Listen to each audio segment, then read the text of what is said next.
در شکارگاهی پر آب و علف صیادی آمد و توری پهن کرد و بر روی آن دانه‌هایی از گندم ریخت و دامی برای پرندگان گسترانید.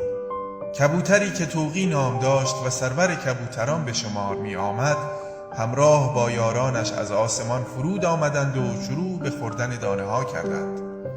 کبوتران از تور بی خبر بودند و در دام صیاد گرفتار شدند. آنها پریشان حال هر کدام برای رهایی خیش تلاش می کردند، اما کاری از پیش نمی بردند. طوقی به آنان گفت: ما باید همه با هم انگار پرنده یگانه به پرواز درآییم و از دام رهایی یابیم. پس کبوتران با هم یک دل شدند و به یاری همدیگر تور را از زمین برکندند و به آسمان پر کشیدند. آری دوستان، از دام صیادان نمیتوان رها شد مگر با اتحاد و همدلی یکدیگر.